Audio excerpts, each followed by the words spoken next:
So, what about jumping parks? Those trampoline parks, are they a good business to buy? Hey everyone, it's David Barnett from davidcbarnett.com, the blog site, YouTube channel, iTunes, SoundCloud, Google Play, podcast, Spotify as well, other places I'm sure, where I talk about buying, selling, financing, and managing small and medium-sized businesses. This week, I'm answering a question from Lars, who asks, "Hey David, I enjoy your videos on YouTube. Thanks, Lars. I got a question for you. What are your thoughts on the jumping parks like Sky Zone as an investment? We have one up the street, and the parking lot always seems to be full. I would love to get your thoughts." Well, Lars, I think you may only be going there on Saturdays. My kids love these places, so I've been to several of them. And I've also been to them in the middle of the week during business hours and haven't seen that many people there. What I would like to talk about, though, when it comes to jumping parks, is not necessarily the traffic, because, of course, that's going to be based on the local city and the market and all that kind of stuff. What I'd like to talk about is the capital infrastructure, because it's one thing that people don't often think about when they take a look at these businesses. So, when you build one of these things, there is a huge investment in steel and springs and the I don't know what kind of material it is exactly, some kind of plastic webbing that they use that the kids bounce on. A lot of money.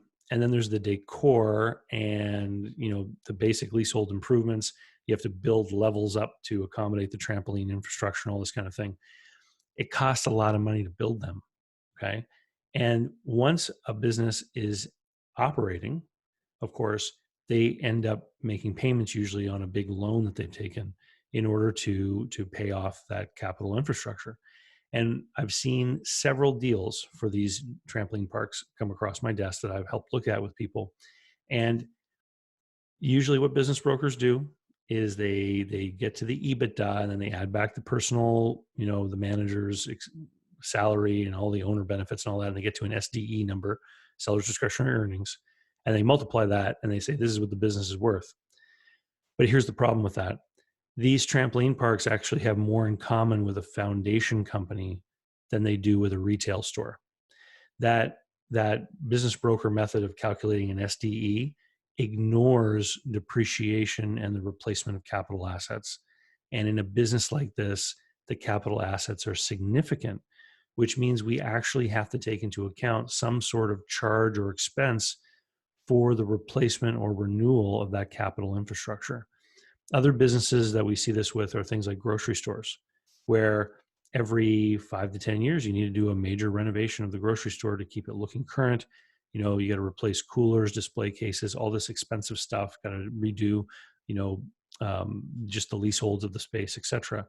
And so when you actually stop and think about the replacement cost, or what you should be accumulating in a reserve, or the cash flow of what's going to be going to make the payment on the big loan for the capital infrastructure, you realize the cash flow isn't quite as great as you thought.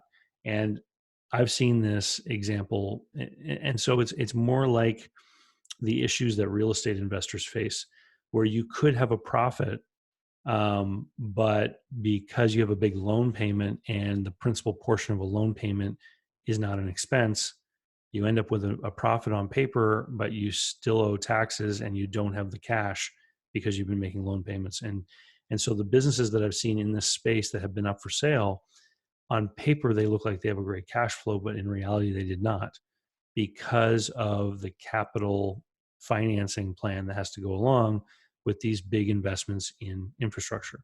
And unlike another type of business like a restaurant or a retail store, where, yeah, you got to buy a lot of stuff, but shelving in a store really lasts forever and you can repaint it, right?